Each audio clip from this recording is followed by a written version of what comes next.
In September 1962, under the blistering Texas sun at Rice University, President John F. Kennedy spoke words that would echo through generations.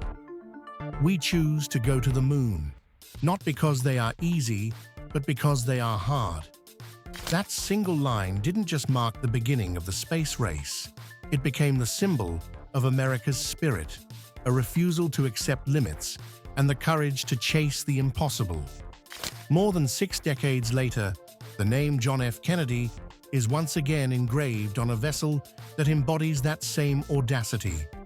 But this time, it doesn't soar through space. It sails through the oceans. Meet the USS John F. Kennedy, CVN 79, the second of the United States Navy's revolutionary Ford-class nuclear supercarriers. At a cost of nearly $13 billion, she isn't just a warship. She's a statement that America still intends to rule the seas of the 21st century.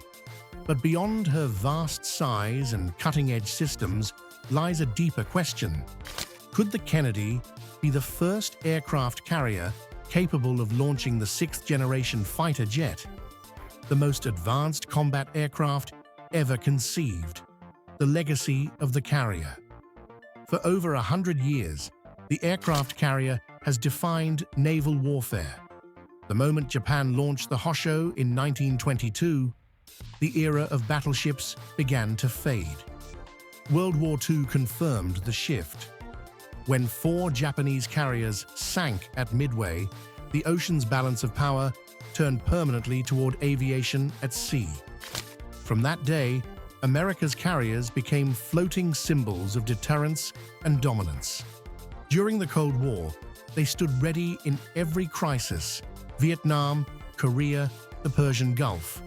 Always the first to arrive, and often the last to leave.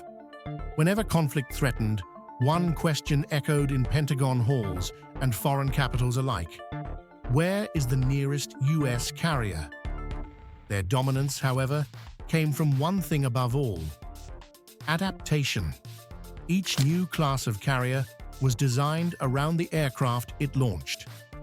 The propeller-driven Wildcats of the 1940s gave way to the supersonic Phantoms of the 1960s. By the 1980s, the Nimitz-class carriers were optimized for the F-14 Tomcat, and later, the F/A-18 Hornet. Massive, nuclear-powered, and built to project power anywhere on Earth. But time never stands still. The Ford-class revolution. When the 21st century began, even the mighty Nimitz began to show its limits. With nearly 5,000 crew, steam-powered catapults, and enormous maintenance demands, costs soared while flexibility lagged. The Navy realized it needed something entirely new. Not just a larger ship, but a smarter one. Enter the Gerald R. Ford class, a leap, not a step. The first ship, USS Gerald R. Ford, CVN 78, launched in 2013, introduced technologies that had never existed on any carrier before: EMALS, the Electromagnetic Aircraft Launch System, replacing steam with magnetic power for smoother, faster launches. AAG, the Advanced Arresting Gear, allowing safer, more flexible aircraft recoveries. Dual-band radar, merging powerful sensors into a single unified system. A 1B nuclear reactors, producing 25% more power while using less space. And advanced automation, cutting the crew by nearly 600 sailors. The result wasn't just a new carrier, it was a new category of warship, one designed to sustain higher sortie rates, lower operating costs, and accommodate the unmanned and 6th-generation aircraft of the future.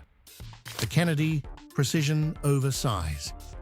The USS John F. Kennedy CVN 79 builds on that foundation.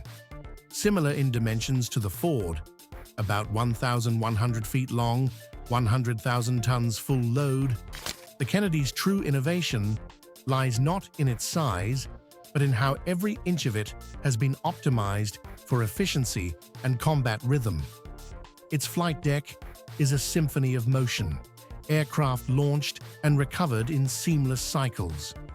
Weapons elevators delivering munitions at unprecedented speed, refueling and rearming systems integrated for non-stop operations. If the Ford represented a revolution in design, the Kennedy represents refinement through experience. Every problem encountered on the first ship was studied, re-engineered, and improved. The EMALS system was strengthened and fine-tuned for reliability. The AAG was redesigned for a wider range of aircraft, from heavy strike fighters to lightweight drones.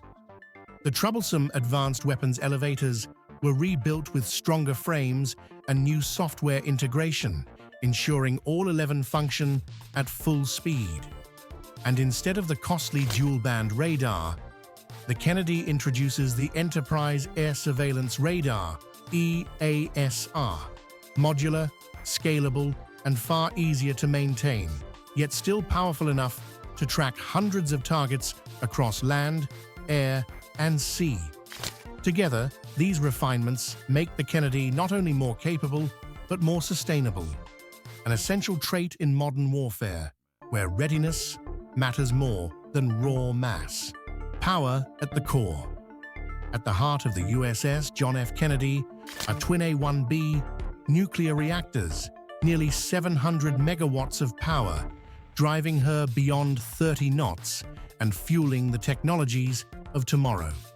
More than propulsion, this energy is the lifeblood of directed energy weapons, electromagnetic launchers, and high-power sensors.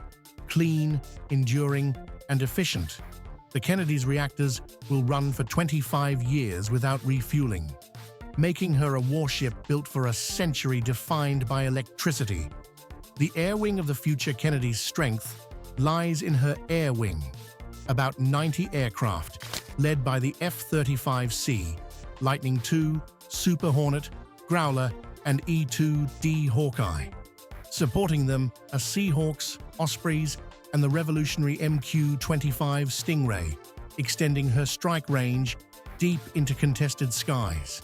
Ready for the FAXX and autonomous systems on the horizon, her EMALS and AAG can launch and recover almost anything that flies.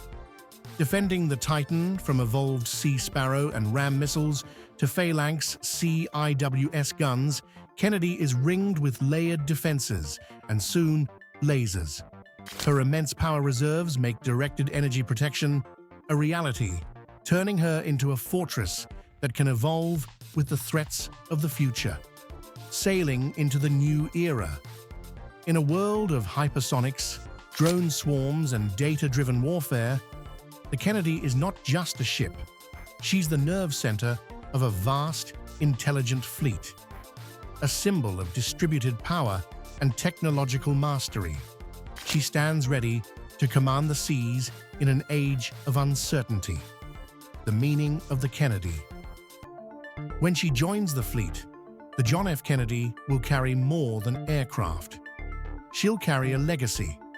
Like the president whose name she bears, she embodies ambition, courage, and the will to lead.